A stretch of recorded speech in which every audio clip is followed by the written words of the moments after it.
I'd say the hottest topic in BTR today is probably the affordability crisis that we're seeing. So as people are still getting priced out of being able to buy a house, BTR is kind of that natural fallback option for people, like including myself. Although I'm not at the stage where maybe I'm moving out of New York City to buy a home for myself, at the same time, having that flexibility and even understanding that I could rent to kind of plug in the gap before I buy the home eventually has been something that's, I think, a message that not only resonates with me, but also millions of Americans across the country. You know, I just, again, that sense that we're just beginning, and I think along all real estate asset classes right now, it's been a struggle the last few years. I think everybody's seeing a lot of optimism in the BTR space. Being both in the for sale and the for rent, I've been curious what people's opinions would be. We're all hopeful that mortgage rates start to dip. Will that change the desire of the BTR space? You know, because people, what I believe is that most people that get into BTR really want to be homeowners, but they can only afford to be, you know, so they shift because of affordability.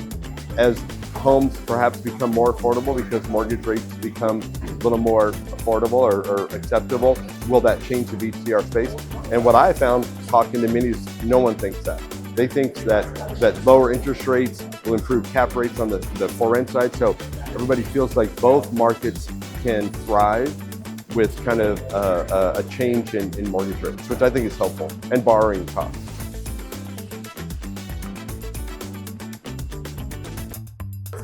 So what trends am I seeing in the southeastern BTR market that would affect national trends? Primarily just the fact that entitlements and nimbyism get more stringent and harder every day. It's the biggest battle I think any one of us focuses, both either in the Southeast or throughout the United States, is managing entitlements.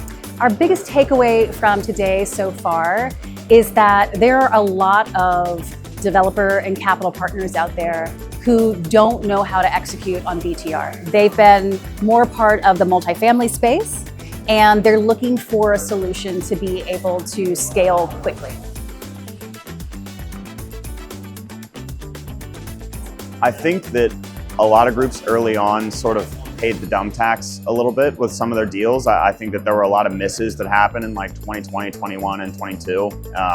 I think a lot of groups have really honed in on sort of their resident base and really their target resident and sort of crafting a community around that. So for instance, we have a site in Canton, Georgia, and we're right next to a brand new high school. And it's a beautiful school. They put a lot of money into it.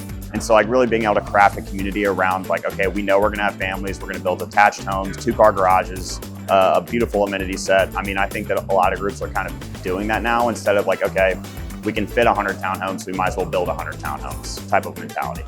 Honestly, amenities have been a really big topic, which has surprised me. I thought I would hear a lot more about how are the deals penciling and what's your investment look like and what does the area look like, but amenities has actually been a really strong conversation. A lot of AI, a lot of technology. What are we looking for? What aren't we looking for? What do people want? What don't they want? What does it cost to put it in versus what's your return on putting it in? So those have been really standout moments for me.